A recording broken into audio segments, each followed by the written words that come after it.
Meurtre au Grande Sasso par Éric Simon. Chapitre 3. Ils commencèrent leur ronde par les salles jouxtant le sas d'entrée. Des pièces de rangement de matériel et des salles techniques comme celles dédiées au système de ventilation et de climatisation. Ils décidèrent de parcourir les 3 grands halls dans le sens classique.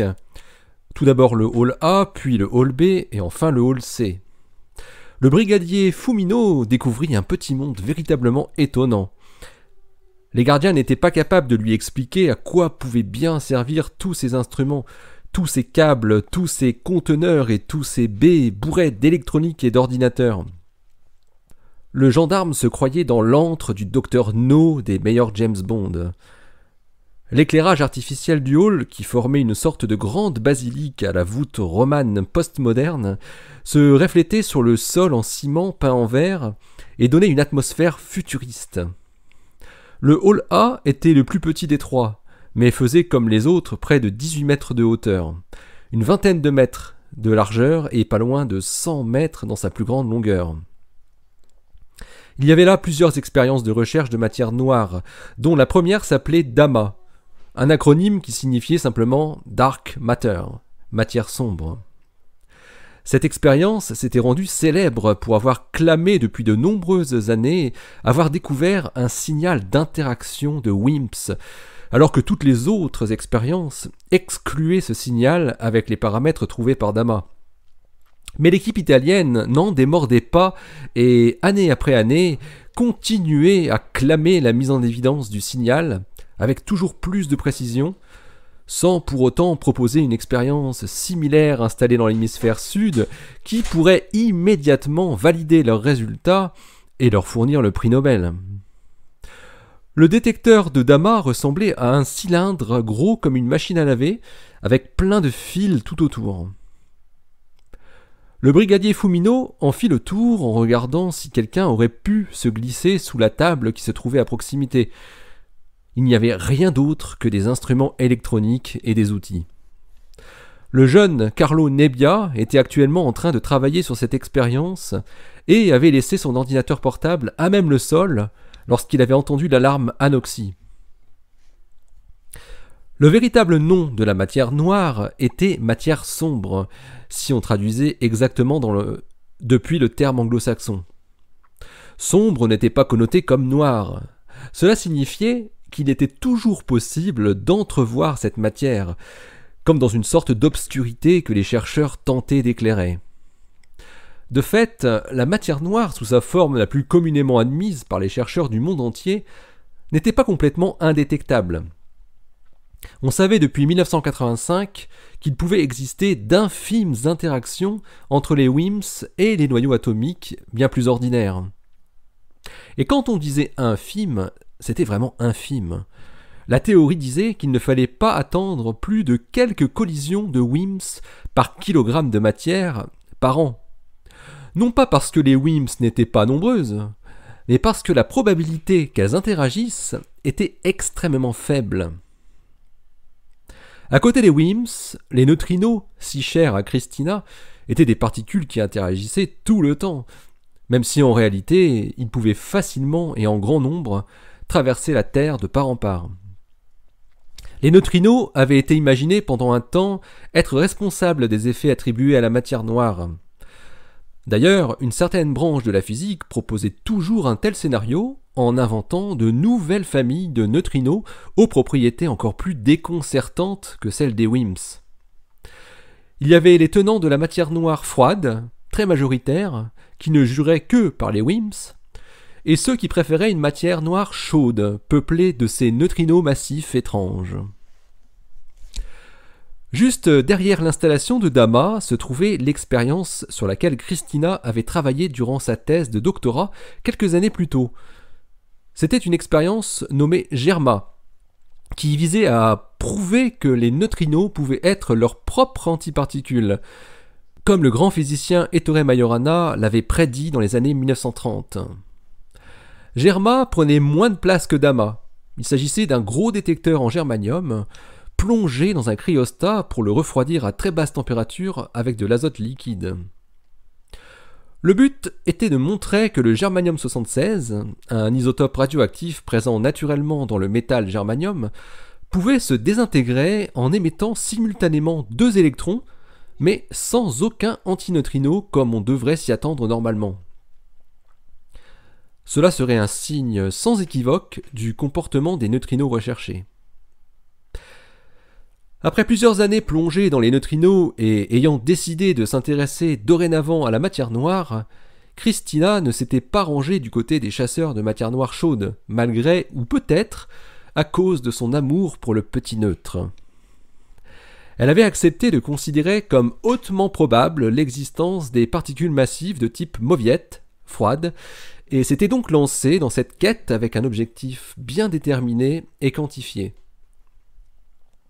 Environ 20 mètres derrière cette installation entièrement italienne, se trouvait une autre installation qui avait l'air bien plus complexe et était visiblement conduite par de nombreux instituts répartis un peu partout en Europe. Un panneau indiquait quels étaient les protagonistes de cette installation expérimentale, dont le nom était bien trouvé, Eureka. Il y avait des Allemands, des Français, des Anglais et des Russes. Il fallait espérer que les chercheurs allaient trouver quelque chose avec un nom pareil. Les gardiens expliquèrent au brigadier que 2 des hommes qui étaient là ce soir travaillaient sur cette expérience, l'Allemand Werner Höfner et le Français Jean-Pierre Abou. Il s'agissait là encore d'une sorte d'énorme cylindre métallique, mais auquel étaient reliés des gros tuyaux souples qui arrivaient à différents réservoirs sur lesquels étaient inscrits azote liquide pour le premier et hélium pour le second. Il s'agissait de ce que les physiciens appelaient un cryostat à hélium, une sorte de gros frigo très puissant qui permettait de faire descendre la température jusqu'à des niveaux extrêmement bas, vers moins 273 degrés Celsius, juste au-dessus du zéro absolu, à quelques millièmes de degrés près. Cette expérience cherchait exactement la même chose que l'installation d'Ama, mais n'avait encore jamais crié victoire pour le moment. Le détecteur utilisé était très différent du précédent, ce qui apportait une grande différence de sensibilité entre les 2 manips. Le détecteur utilisé était un système qui produisait en même temps une petite quantité de chaleur, une petite quantité de lumière et un faible courant électrique quand une particule venait y faire une interaction. Les 3 signaux étaient exploités simultanément afin de déterminer à quel type de particule on avait affaire. C'était une méthode très astucieuse et extrêmement prometteuse. Tout était très propre et très soigneusement rangé autour de la grosse cuve qui venait tout juste d'être installée et qui n'était pas encore officiellement en service. Un échafaudage massif à grosse tubulure surplombait l'ensemble jusqu'à la paroi sur le côté. Une petite salle fermée par une grande vitre y était implantée, laissant apparaître un éclairage blanchâtre. On pouvait y accéder par un petit escalier métallique aux marches rugueuses antidérapantes. Le brigadier Fumino prit l'escalier en faisant résonner la structure à chaque pas de ses lourdes chaussures renforcées. Il jeta un regard à l'intérieur de la salle avant même d'être arrivé sur la petite plateforme. Il y avait là une table avec plusieurs écrans d'ordinateur, un fauteuil et des instruments de mesure divers. Le brigadier se retourna vers les 2 gardiens restés à côté du poster, expliquant l'expérience, et leur fit un signe de la tête. Aucun recoin possible pour se cacher ici. Les 3 hommes reprirent leur ronde et arrivèrent bientôt au fond du hall. Ils contournèrent par la gauche la dernière installation qui était entourée d'une chaînette rouge et blanc, délimitant une zone qu'il ne fallait apparemment pas franchir. C'était une expérience dédiée à la détection des neutrinos qui s'appelait LVD. Elle touchait presque la paroi formant le coin du hall A. Il y avait là derrière une sorte de gros cube métallique de 5 mètres de côté, une grande armoire de 2 mètres de hauteur qui avait 4 portes. Les 3 hommes se regardèrent sans dire un mot. Giancarlo s'approcha lentement de l'armoire, puis avança son bras vers l'une des portes. Saisit la poignée, la tourna doucement, puis tira très vite la porte. Il n'y avait rien d'autre que des oscilloscopes numériques rangés sur des petites étagères ainsi que des câbles enroulés. Assez de câbles pour parcourir au moins 2 fois toute la longueur du hall. Il regardait dans les moindres recoins à la recherche d'un éventuel intrus qui aurait pu se cacher et attendre pour sortir discrètement du laboratoire. Si quelqu'un essayait de quitter l'un des 3 halls ou une petite salle annexe en esquivant subtilement la ronde des 3 hommes, il devrait de toute façon passer devant la salle de repos où se trouvaient encore rassemblés les 7 scientifiques et le lieutenant Borsi. La ronde du brigadier Fumino et des 2 gardiens ressemblait à une sorte de battue au travers d'installations scientifiques plus étranges les unes que les autres. Ils arrivaient enfin au petit couloir qui séparait le hall A du hall B. Le silence n'était couvert que par le bruit de la ventilation, qui était vital pour tous les locataires du laboratoire souterrain. De l'air pur était extrait au-dessus de la montagne et pompé vers la grotte par 2 puissantes pales qui produisaient ce ronronnement si caractéristique via un conduit spécialement creusé lors de la construction du laboratoire dans les années 80. Une légère surpression était entretenue dans tout le volume du laboratoire souterrain, de manière à ce que l'air vicié du tunnel, plein de gaz d'échappement, ne vienne pas contaminer l'atmosphère relativement purifiée entourant les détecteurs ultra-sensibles. Lorsque Giancarlo expliquait ces détails au brigadier Fumino, ce dernier émit l'idée d'aller inspecter les conduits d'aération. Il y avait effectivement des grandes grilles munies de filtres qui débouchaient des conduits de ventilation et de chauffage. Leur dimension pouvait accueillir un homme de petite taille. Giancarlo resta posté devant la porte du hall B, pendant que Marco alla voir avec le brigadier l'état de ces grilles derrière eux, à l'autre bout du hall A.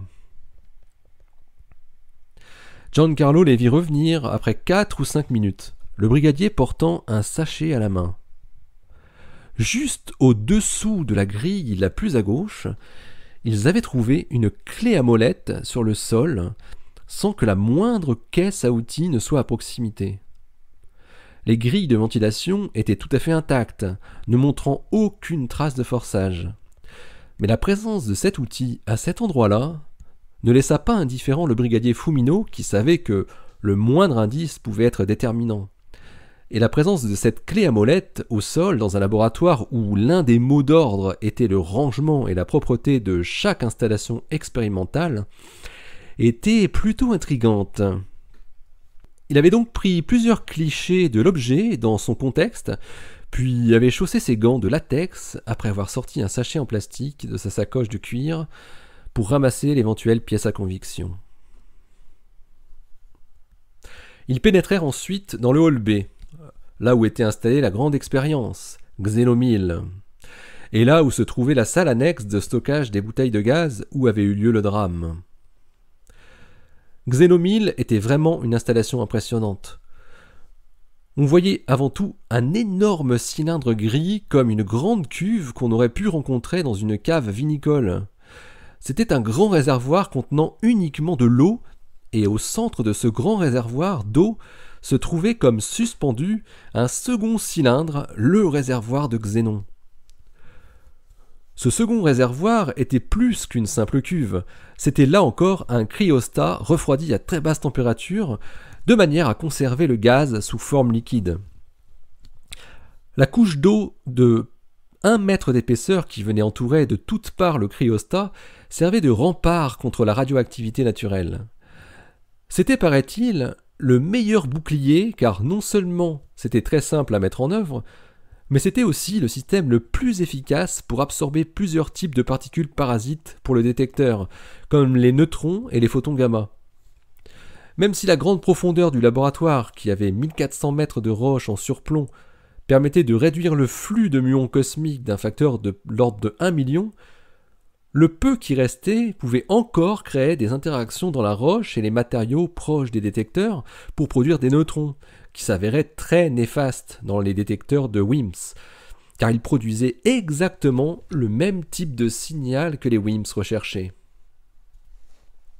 L'eau était un très bon milieu car elle permettait de ralentir considérablement les neutrons jusqu'à les rendre très peu énergétiques et les absorber finalement grâce à son hydrogène.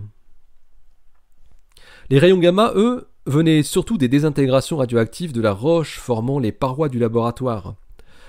Les dolomites étaient pourtant réputés pour contenir très peu d'uranium et de thorium, mais la sensibilité exceptionnelle des détecteurs était telle qu'un seul photon gamma pouvait gêner les mesures et créer un bruit de fond, comme disaient les physiciens.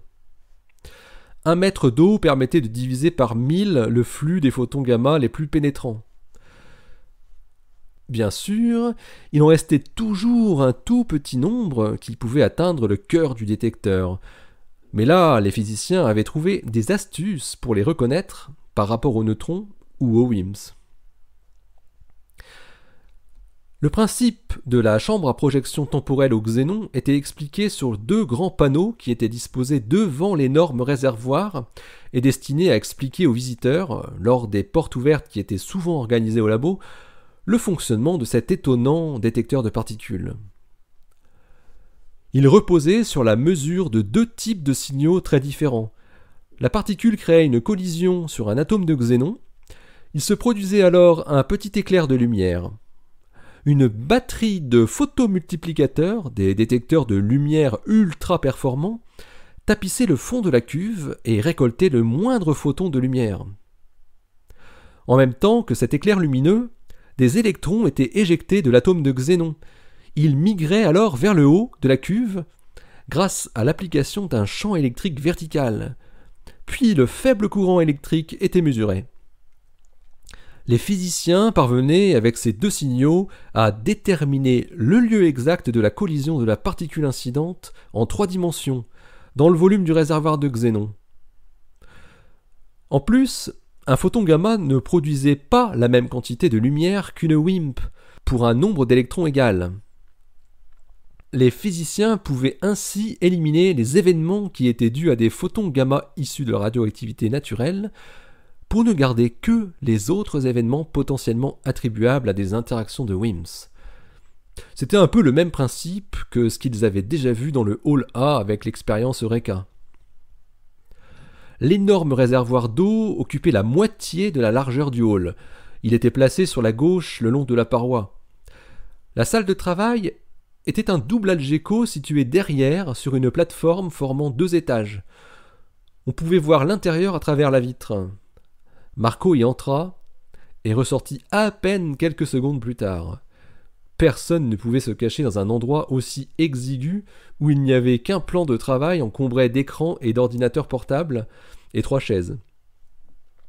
Des armoires se trouvaient dans le prolongement de l'algéco, mais c'étaient des armoires de 1,40 m environ. Marco en ouvrit une pour voir qu'il n'y avait que des outils bien rangés. Après avoir fait le tour de cette expérience qui était devenue l'expérience phare du laboratoire souterrain depuis la fin de son installation 6 mois auparavant, le brigadier Fumino fit signe aux 2 gardiens qu'il souhaitait retourner dans la salle de stockage des bouteilles de gaz. Ils le suivirent. Les médecins du SAMU étaient déjà partis en emportant le corps. Il ne restait au sol que les rubans blancs marquant l'emplacement où s'était trouvé le corps. C'était une salle extrêmement dépouillée. Il n'y avait là qu'une quantité assez impressionnante de grosses bouteilles rangées les unes à côté des autres, maintenues par des casiers en bois. Elles n'étaient pas toutes identiques, on les différenciait par la couleur du capuchon qui les fermait. Giancarlo expliqua au brigadier qu'il y avait stocké ici 3 sortes de gaz différents qui étaient utilisés par différentes expériences. Il y avait tout d'abord de l'azote, capuchon rouge, utilisé dans toutes les expériences qui avaient besoin de refroidir quelque chose à 77 degrés au-dessus du zéro absolu. Puis il y avait de l'hélium, capuchon gris, qui lui était utilisé par les expériences comme Eureka, qui avait besoin de refroidir des éléments à seulement quelques degrés ou fractions de degrés au-dessus du zéro absolu. Et enfin, il y avait les bouteilles de xénon, avec leur capuchon vert, qui servait uniquement à xénomyle pour remplir le conteneur du cœur du détecteur. Cela faisait déjà plusieurs années que ces bouteilles de xénon étaient stockées là, à 1400 mètres sous terre. Les physiciens étaient obligés de faire cela pour protéger le précieux xénon du rayonnement cosmique naturel qui existait au niveau de la mer. Les neutrons qui étaient produits par les muons cosmiques dans les matériaux denses des bâtiments où étaient fabriqués les bouteillons de xénon, pouvait activer certains isotopes de xénon, les rendant radioactifs. Une fois le xénon activé, il était quasi impossible d'éliminer ces isotopes. Les matériaux constituant le détecteur devaient être le moins radioactifs possible. Et quand c'était le xénon lui-même qui était radioactif, on ne pouvait pas s'en sortir. La meilleure solution était donc de stocker en profondeur les bouteilles nouvellement produites pour réduire à son minimum l'activation due aux rayons cosmiques en attendant l'utilisation du gaz. Il en était tout autre en ce qui concernait les impuretés radioactives qui se retrouvaient dans le xénon, mais qui étaient formées d'autres espèces chimiques, comme le krypton ou le radon. Dans ce cas, on pouvait espérer pouvoir purifier chimiquement le gaz, mais c'était complexe. Et c'était tout l'art de Matthew. Les 2 bouteillons vides desquels le capuchon s'était retrouvé à terre étaient restés en l'état, on n'y avait pas touché. Marco s'adressa au brigadier. « Est-ce que la salle doit rester inaccessible pour l'enquête ?»« Théoriquement oui. Est-ce que cela pose un problème ? C'est que je pense que certains utilisateurs auront besoin d'y accéder pour le besoin de leur manip. L'azote est inconsommable pour de nombreuses expériences ici. Il ne faut jamais en manquer sous peine de détériorer certains composants qui doivent toujours rester froids. Vous pensez qu'ils seront nombreux dans ce cas ? Demanda le brigadier. Pour les bouteilles de xénon, je ne pense pas que ce soit le cas puisque le conteneur de xénomyle n'est pas encore rempli. Mais concernant les bouteilles d'azote, c'est sûr que ça circule beaucoup. C'est d'ailleurs pour ça qu'elles sont toutes à droite. Ah oui, je n'avais pas remarqué qu'il n'y avait que des rouges de ce côté, remarqua le brigadier. Je pense que si on ferme la salle, cela risque d'être vraiment problématique, répondit le grand gaillard. Le brigadier était visiblement ennuyé, il ne savait pas quoi répondre. Après un instant d'hésitation, il demanda aux 2 gardiens de rester devant la porte de la salle, côté hall, tout en scrutant d'éventuels bruits suspects, le temps qu'il aille s'enquérir auprès de son lieutenant de la démarche qu'il fallait suivre dans pareilles circonstances. Alberto Fumino repassa au pas de charge devant Xénomyle, puis traversa le petit couloir qui séparait les 2 halls pour traverser entièrement le grand hall A. On n'entendait que quelques bips qui provenaient d'instruments électroniques. Il pouvait presque entendre ses pas résonner. Mais les parois du laboratoire étaient recouvertes d'un revêtement aphonique qui empêchait tout écho, fort heureusement. Toutes ces installations scientifiques qui cherchaient à trouver des particules furtives donnaient le tournis à Alberto. Il se demandait comment un tel acte criminel avait pu avoir lieu dans un tel environnement. Il fallait être vraiment culotté pour faire ça dans un lieu clos et à 1400 mètres sous terre en plus. Était-ce seulement possible ? Il profita de son trajet jusqu'à la salle de repos, où il retrouva le lieutenant et les 7 chercheurs, pour chronométrer le temps qu'il lui avait fallu depuis la salle de stockage. Il avait parcouru au moins 270 mètres au bas mot en 4 minutes 27. Il fallait donc environ 5 minutes pour passer de la salle du stockage des gaz jusqu'au sas de sortie à l'intérieur du tunnel routier. C'était à peu de choses près le temps nécessaire pour que le taux d'oxygène passe du taux normal au taux déclenchant l'alarme d'anoxie. Le coupable, Alberto ne croyait déjà plus au simple accident, aurait très bien pu se retrouver non loin du sas de sortie au moment où l'alarme retentissait.